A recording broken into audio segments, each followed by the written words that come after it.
This is Mr. MegaManFan. Like, share, comment, and subscribe. You know all the things to do. Today we are looking at the Thalamus collection, and you might be asking yourself, what is a Thalamus? And I was asking the same thing. I have never heard of this developer, and the only game on the back cover that I even vaguely recognize is called Creatures, but I did go ahead and look them up on Wikipedia, and they had quite an extensive record of making Commodore games, which for me at least is hugely ironic because my phone's current ringtone is "Are you keeping up with the Commodore?" And I had a Commodore 64 and a Commodore 128 as a kid, but yet I don't remember any of these games that they developed according to Wikipedia, like Sanchion, Quedix, Hunter's Moon, Armalite.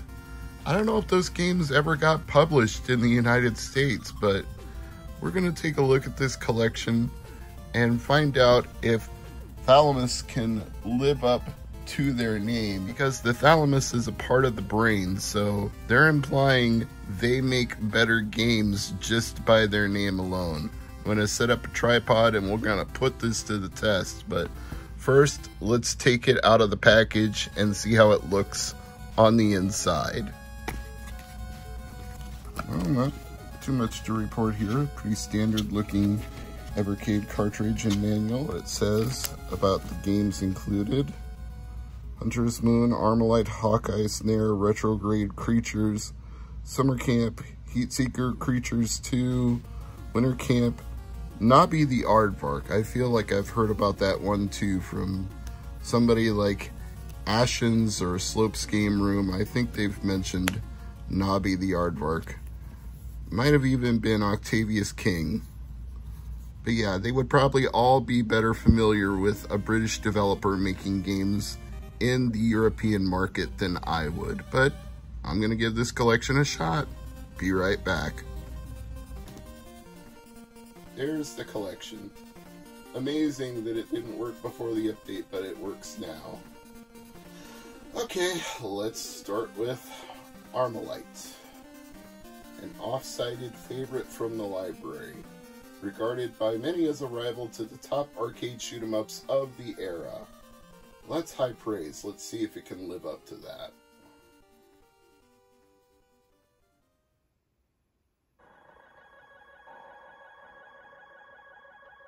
Looks decent enough. Might even turn the sound up on this a little bit because it sounds like it has a good SID chip soundtrack in the background. Oh, interesting. Got a very Gradius style game here. I don't know how to control the second ship. I'm only controlling the one on the bottom. And I just got killed.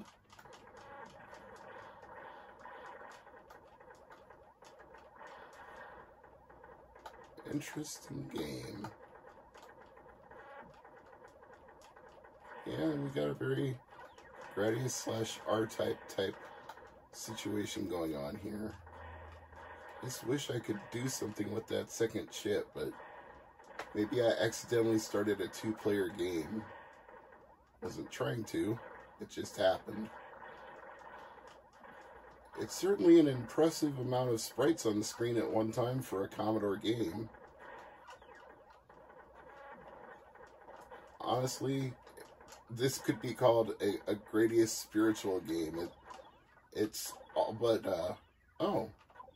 Somehow I locked on the second ship to my own.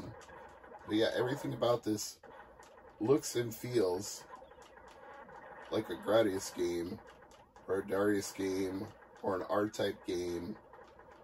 If you were a Commodore computer owner and you were like, I want to play one of these type of games, but they're not available, well, this would have given you your fix. This, other than the lack of background music during the levels, but I think I actually prefer that because then you can hear the sound of the shots and the explosions. That's one of the unfortunate downsides of Commodore games, is you could have great background music, or you could have sound effects, but it usually couldn't do both of those things at once. You'd get one or the other. I'm also amused that it says Cyberdyne Systems like we're in a Terminator movie. That's wild. Okay. You know what? I like Armalite. They did a good job with this one. I'm sure people who appreciate these games were glad to see them come back in any form. Clyde needs your help.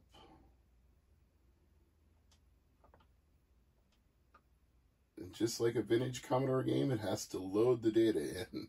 Except we don't hear the floppy disk drive churning in the background.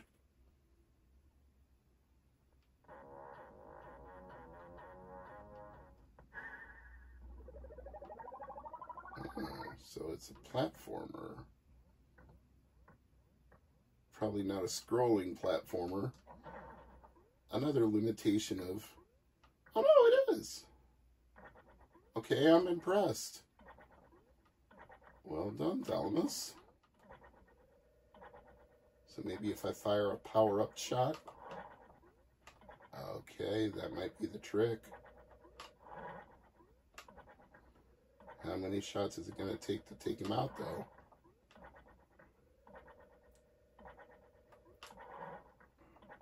Obviously, quite a few. There we go.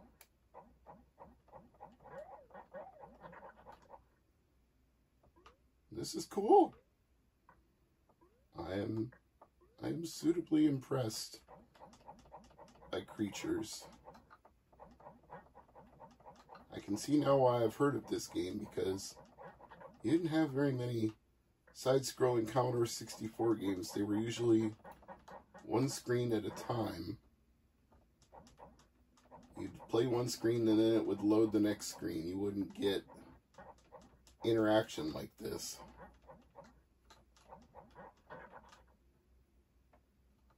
No fall damage, that's nice. Ooh, wow.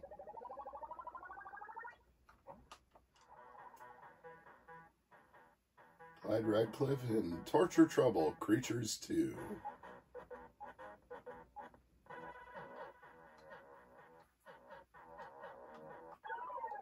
Oof. I got killed right away. Ooh. I assumed I was able to stand up there, but I guess I'm not.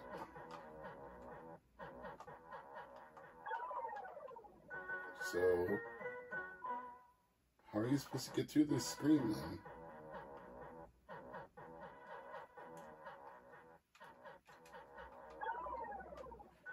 Yeah, you know what? I'm just going to give up on this one. Somebody will probably tell me how to do it. Half man, half robot synthetic life form named Hawkeye. You must seek revenge on behalf of the Zamosian people against this Xerxes. That's a lot of plot that I have a feeling won't really be necessary when it comes to actually playing the game.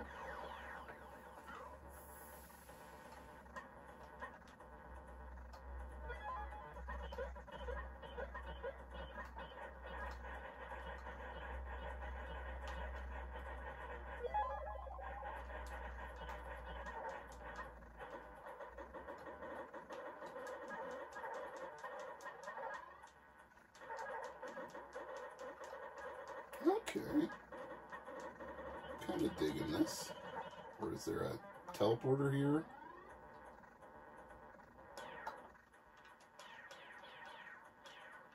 Or do I just have to clear all the enemies on a level? Oh, that looked like some kind of bigger enemy than I've seen up till now. Interesting game.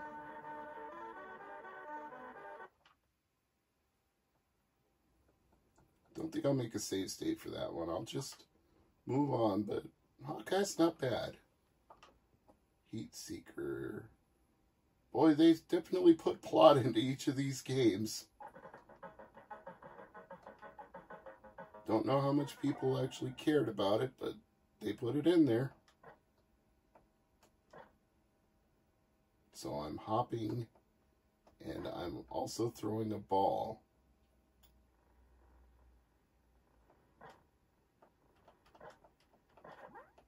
And I'm using the ball as a weapon. Alright. Very interesting. A little lacking in interesting sound, but I do like that it's both horizontal and vertical, and apparently my boot can also attack things. Now, can I get down here in any way? I mean, it kind of looks like if I could disembark from this thing, I'd be able to, but I can't seem to throw the ball down there. Oh, there we go. I just have to crouch. Interesting. The mechanics on this are certainly unique.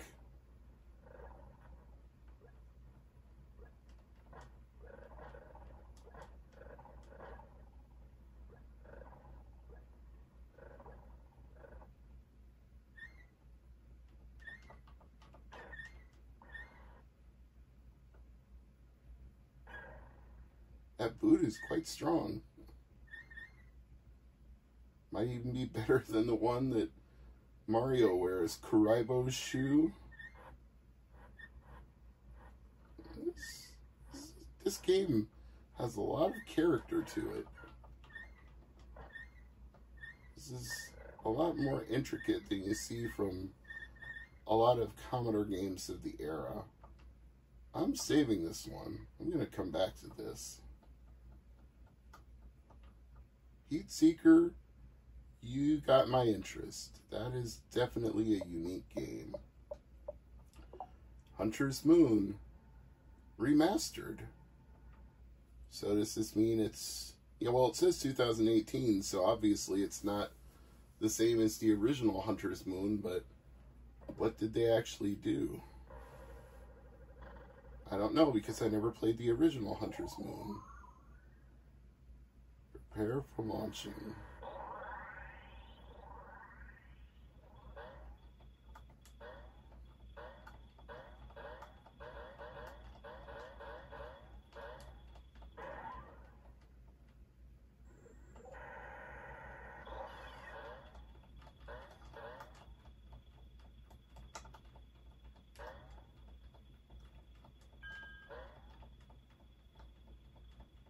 So what am I doing? I'm just exploring here.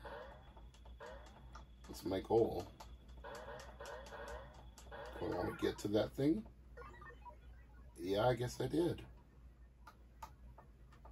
Nothing seems to be happening.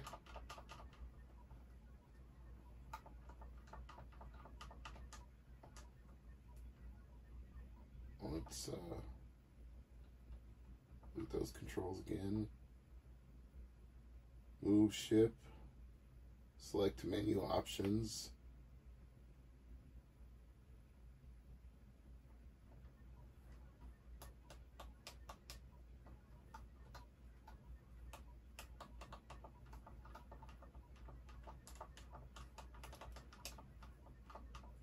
It is just not letting me do an darn thing.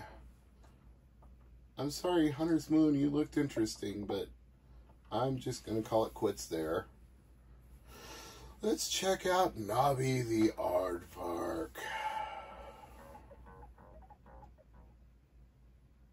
Get ready.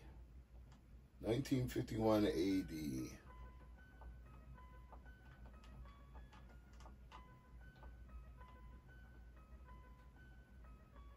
One jump and I died somehow.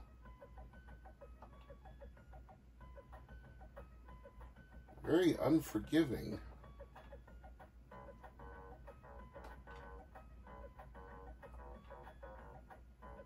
I don't appear to have any weapons of any kind. I'm just jumping along here.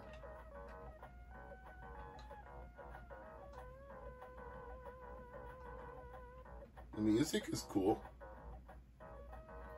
Also interesting that you go right to left instead of left to right. Wow, everything's out to get you in this. Can I jump down? Jumping down not a thing. Just have to fall down. Ooh, what's this here then? Acme General Purpose Industrial Lubricant. Doesn't appear to be a weapon.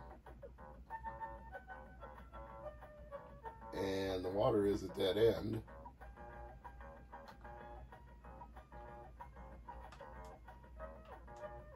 Wish I had a weapon of some kind.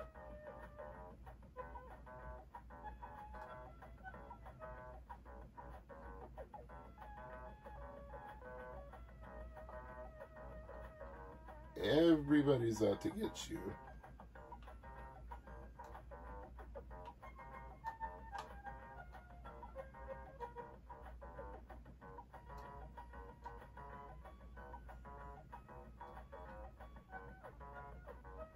Well, that looks like an ant pile. Can this aardvark suck up some ants, maybe? No?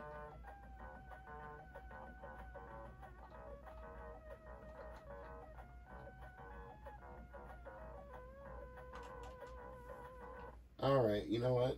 That's enough of Nobby the aardvark. Sorry, not my favorite. 7 planets in the Thwok system have been conquered, and your home planet Choom is next. Okay, if you say so. I feel like we've got a defender type game here.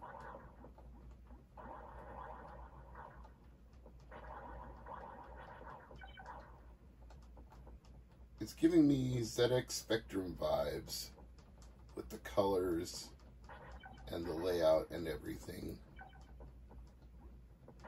Look, if I was playing this game on Commodore as a kid, I probably would have been overjoyed that there was a Defender-esque side-scrolling shooting game on my Commodore computer that was at least comparable to an NES, Master System, etc. type game. I would have been very pleased to have played this as a kid. So yeah, I like Retrograde. Let's see what Snare is all about. And you can only turn when you're moving. Or no, you can't. Okay. Okay, sometimes you can and sometimes you can't. This game can't seem to make up its mind on how it's supposed to control.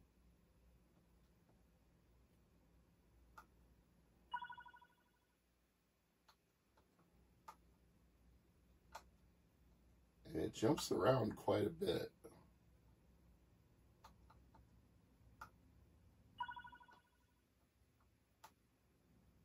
Maybe I'm hitting something that's making me jump.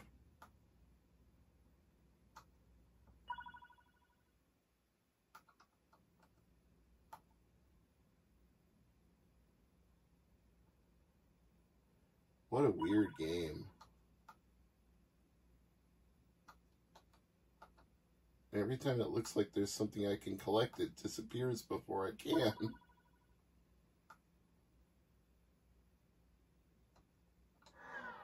Oh, yeah, okay.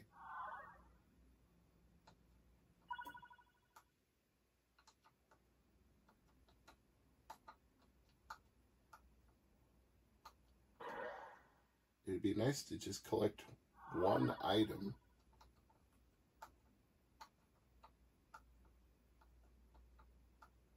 But it always disappears before I can. Those edges are very hard edges. You can't even approach them. Oh, you even brush against one and you're toast. Okay, I'm gonna take a pass on Snare. Summer camp. This might be a little too cutesy for me.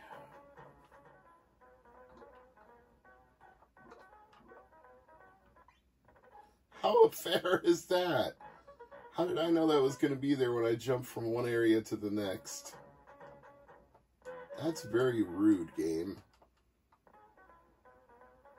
Can I go down? Again, same thing.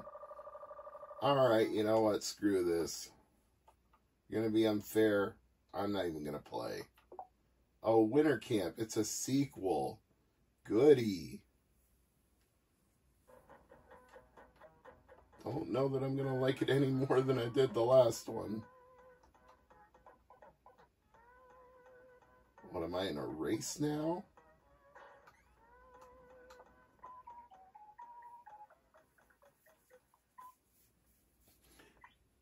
A game over? Game not even begun. Wow, a high score?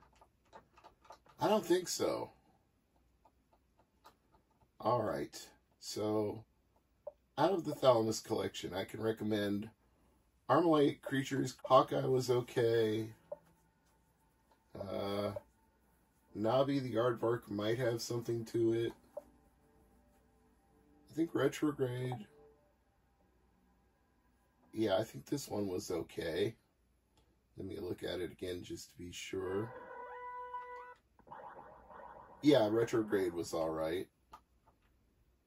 So I definitely recommend Armalite Creatures, Hawkeye, maybe Navi the Aardvark, and Retrograde. I would skip Snare, Summer Camp, and Winter Camp. Hunter's Moon, if I can get past whatever that select a new area thing was, maybe there's something to that. How was Heatseeker? Let me look. Oh yeah, Heatseeker was the boot in the ball game. I'll recommend that too, even though it's kind of weird. I think that might be fun. I'm Mr. MegaManFan, and as always, thank you for watching.